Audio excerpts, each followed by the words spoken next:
जय श्री कृष्ण विद्यार्थी मित्रों, નીલમાધવ પબ્લિક સ્કૂલ તરફથી આપ સૌનું હાર્દિક સ્વાગત કરું છું। આજે આપણે ધોરણ 7 વિષય હિન્દી જોવાના છીએ, બરાબર। તો આગળના આપણે વિડીયોમાં આપણે જે જોતા હતા લાખા બંજારાનો પાઠ, એ પાઠના આપણે 64 પ્રશ્નો સુધી જોયું। હવે આપણે 65મા પ્રશ્નથી શરૂ કરવાના છીએ। तो आपणो 65मो प्रश्न है, शब्दों को शब्दकोश के क्रम के में लिखिए। तो हवे जे शब्दों है एने शब्दकोश प्रमाणे क्रम में गोठवाना है। सुंदर, वापस, वफादार, इसीलिए, आश्चर्य, लुटेरा। तो एनो जवाब है आश्चर्य, इसलिए, लुटेरा, वफादार, वापस, सुंदर। बराबर, ए रीते तमारो शब्दकोश थशे। हवे 66मो प्रश्न जे तमारो छे ए तमारे बधा मित्रों साथे मळीने चर्चा करीने करवानो छे अने जाते जवाब आपवाना छे। यदि आप होते तो क्या करते? मित्रों के साथ चर्चा कीजिए। हवे एमां पहलो प्रश्न छे, कुत्ते को जमानत पर रखकर सेठ ने पैसे दिए। तो एमां छे सेठ की जगह आप होते तो, बराबर। बीजो छे, लाखा ने कुत्ते को बेवफा समझकर लाठी का प्रहार किया। लाखा की जगह आप होते तो, बराबर। तो ये बने प्रश्न तमारे तमारी जाते तैयार करवाना छे अने लखवाना छे। हवे 67मो प्रश्न छे, निम्नलिखित पात्रों के बारे में लिखिए। अहींया तमारा जे पात्र आपेला छे, बराबर, बे पात्र छे, लाखा बंजारा अने सेठ। तो एमां पहेलुं छे लाखा बंजारा। लाखा बंजारा था, वह अपने ऊँटों पर गांवों का माल सामान लाद कर शहरों में ले जाता था और वहां से मिश्री, गुड़, मसाले आदि भरकर गांव वालों तक ले आता था। वह लाखों रुपए का व्यापार करता था, इसलिए लोग उसे लाखा बंजारा कहते हैं, लाखा बंजारा कहते थे। उसके पास एक सुंदर कुत्ता था जो उसका बड़ा वफादार था। लाखा ने रुपयों की ज़रूरत पड़ने पर रांधनपुर के सेठ के पास अपने कुत्ते को गिरवी रखा था। लाखा ने बिना सोचे समझे अपने कुत्ते को मार दिया और फिर बहुत पछताया। उसने अपने कुत्ते की समाधि बनाई थी। अहींया लाखा बंजाराना पात्र विषे तमने अहींया समजूती आपी छे के एनुं पात्र केवुं हतुं। लाखा बंजारो हतो। बंजारो कोने कहेवाय के जे माल सामान ने एक गाममांथी शहेर लई जाए, वेचे अने पाछो त्यांथी सामान लावे अने गामवालोने आपे, एने कहेवाय बंजारा। अने एनो जे वेपार हतो ए लाखोनो होय एटले एने बधा लाखा बंजारा कहेता। पछी एनो व्यापारमां थोड़ोक नुकसान थाय एटले रांधनपुरनो जे सेठ होय एनी पासे जईने पैसा मागे छे। पैसानी बदलामां कूतराने त्यां एनी मासे गिरवी मूके छे अने पछी ज्यारे लईने आवे छे अने एना कूतराने जोवे छे त्यारे कांई विचार्या वगर ए कूतरानी उपर लाठीथी प्रहार करे छे अने मरी जाय छे। पछी पछताय छे अने एनी समाधि बनावे छे। आ रीते एनुं पात्र अहींया दर्शावेलुं छे। तो एवी ज रीते हवे सेठनुं पात्र जोईए आपणे। सेठ रांधनपुर के रहने वाले थे। वह लोगों को पैसे की ज़रूरत पड़ने पर वस्तु गिरवी रखकर ब्याज पर धन देते थे। सेठ ने लाखा बंजारे का कुत्ता गिरवी रखकर उसे धन उधार दिया था। कुत्ते ने जब सेठ को चोरी की जानकारी दी और चोरी हुआ माल सामान वापस दिलाया तो सेठ बहुत खुश हो गए। कुत्ते की वफादारी से खुश होकर उसे मुक्त कर दिया और लाखा का कर्ज भी माफ़ कर दिया। सेठ गुणों की कदर करना जानते थे। बराबर, जे सेठ है एनु पात्र केवुं सरस देखाड़ेलुं छे के ए कोईने जरूरतमंद होय व्यक्तिने एनी कोई वस्तु गिरवी राखीने पैसा आपतो व्याज पर। बराबर, ज्यारे लाखा बंजारो एनी पासे पैसा मागवा आवे छे त्यारे एनुं कूतरुं एनो जे कूतरुं होय छे एने लई ले छे, गिरवी राखे छे अने एने पैसा आपे छे। ज्यारे एना घरे चोरी थाय छे अने कूतरा एनी वफादारी बतावे छे एटले एनाथी खुश थई जाय छे अने एने छोड़ी दे छे। अने ए ज्यारे छोड़ी दे छे त्यारे एने साथे चिठ्ठी पण मूके छे अने जे लाखा बंजारानुं कर्ज होय ए पण एने माफ करी दे छे। એટલે કે શેઠ અહીંયા ગુણોની કદર કરવાનું જાણે છે। એ બધાનો ગુણ બધાની સાથે ઓળખે છે અને વ્યક્તિ પણ સારી છે। બરાબર, આ હતું શેઠનું નાનું એવું પાત્ર અને એના ગુણો। કે કેવી વ્યક્તિ હતી એના વિશેનું લખેલું છે. તમને અહીંયા એની જાણકારી આપેલી છે. હવે 68મો પ્રશ્ન છે એ તમારે કહાની તમારી નોટબુક નિબંધની જે તમારી નોટબુક બનાવેલી છે એમાં તમારે લખવાનું છે. ઢાંચે પર સે કહાની નોટબુક મેં લીખીએ. અહીંયા તમને મુદ્દા આપેલા છે, મુદ્દા પરથી કહાની તમારે લખવાની છે. બરાબર? તો એ હું થોડીક તમને સમજાવીશ કે આ કહાની કઈ રીતે છે.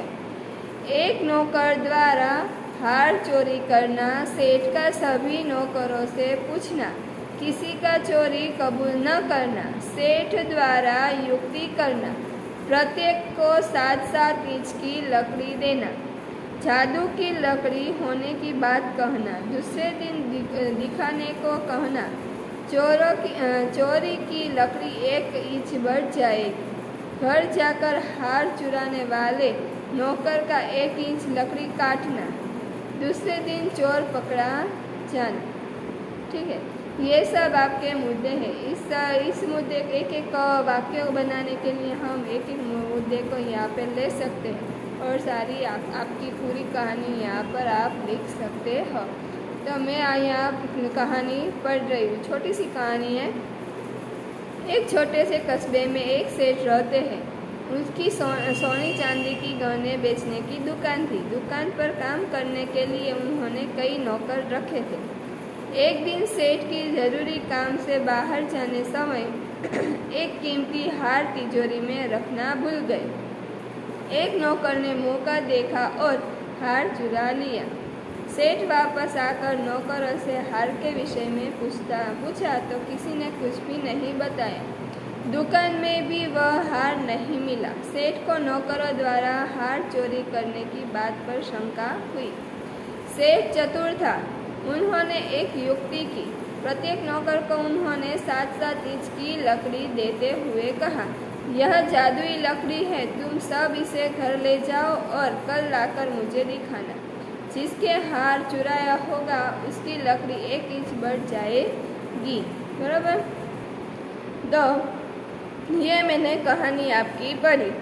फिर आगे मैं पढ़ रही हूँ. सभी नौकर अपनी अपनी लकड़ी लेकर घर गए. हार चुराने वाले नौकर ने सोचा, मैंने चोरी की है इसलिए मेरी लकड़ी 1 इंच बढ़ जाएगी. यदि मैं इसे 1 इंच काट दूँ तो 1 इंच बढ़ने पर बात वह 7 इंच की ही रहेगी. उसने ऐसा सोचकर अपनी लकड़ी 1 इंच काट दी. अगले दिन सभी नौकर अपनी लकड़ी लेकर सेठ के पास पहुँचे. सेठ ने सभी की लकड़ी देखी. एक नौकर की लकड़ी 1 इंच कम थी. सेठ के धमकाने पर उसने चोरी कबूल कर ली.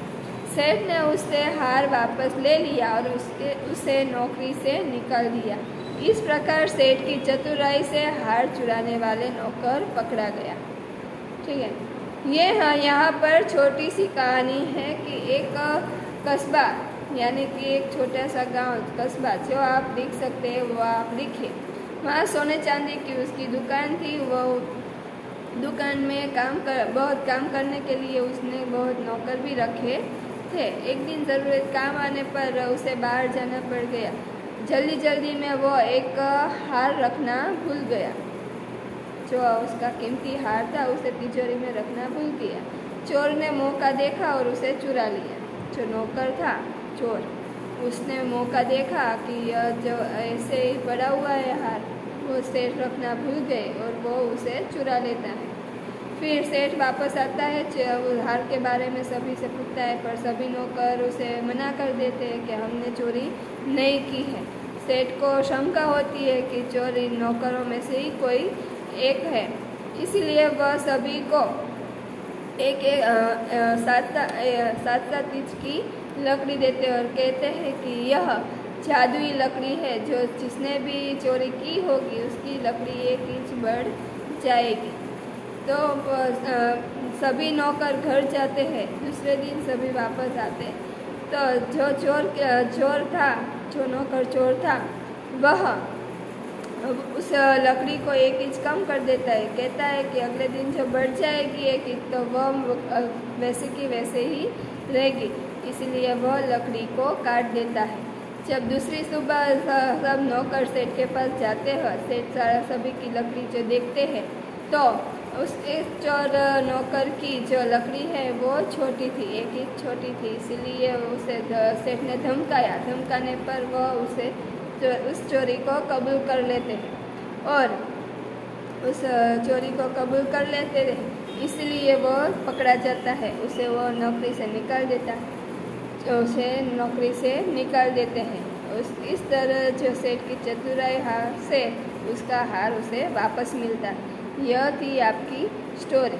इसे आपने इस स्टोरी को आपकी नोट में लिखना, इस कहानी को आपकी नोट में लिखना है। आपकी जो निबंध की नोट है उसमें आपको लिखना है।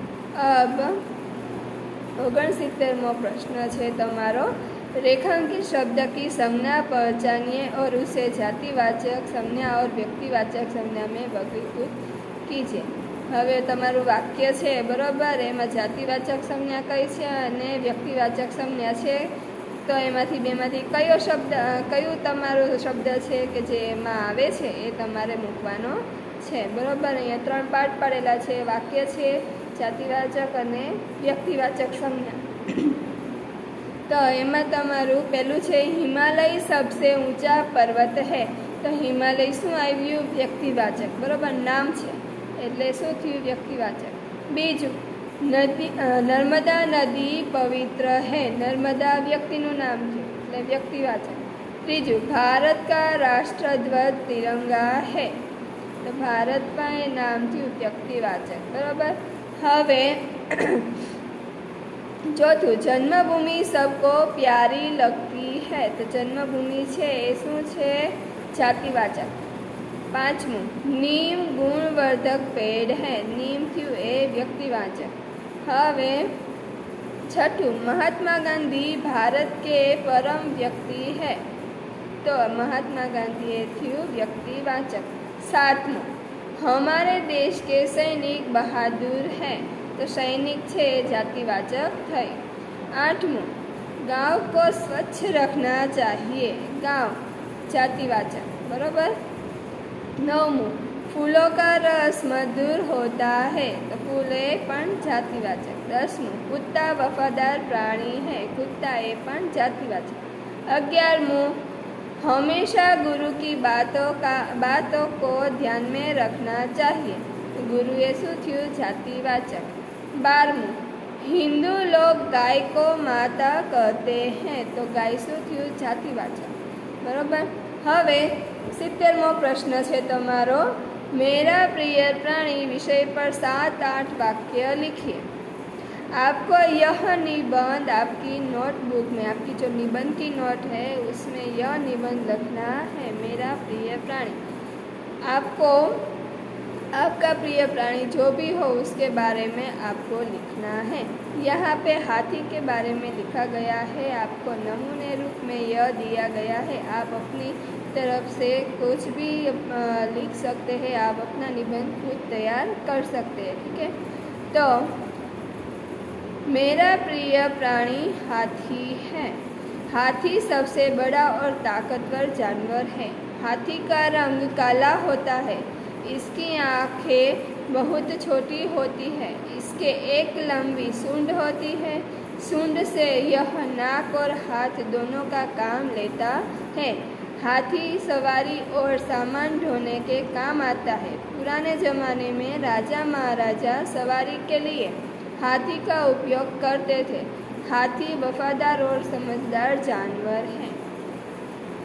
यहाँ पे हाथी की जो मेन यानी कि जो खूबी है, जो असल में उसकी खूबी है, यह दिखाई गई है कि वह बहुत ताकतवर है, उसका रंग काला होता है, उसकी आँखें बहुत छोटी होती है, उसकी लंबी सूंड उसकी सूंड जो एक ही सूंड होती है, फिर सूंड और नाक से वह हाथ दोनों का काम लेता है। हाथी की सवारी सामान ढोने और काम में आते हैं। राजा महाराजा एमां सवारी करता, सवारी माटे एनो ज उपयोग करता बराबर। आ हतो तमारो निबंध, मैं आ तमारो निबंध तमने समझाव्यो बराबर। કે તમારે તમારું પ્રાણી જે છે મનગમતું એ પ્રાણી વિશે અહીંયા નિબંધ લખવાનો છે, એ પણ તમારી નોટબુકમાં લખવાનો છે, બરાબર. તો આ 70 પ્રશ્ન સુધીનું તમારું આઈ બુકમાં કમ્પ્લીટ કરવાનું છે. આપણે વિડીયો અહીંયા પૂરો કરીએ છીએ. નેક્સ્ટ વિડીયોમાં આપણે ફરી મળીશું. Thank you.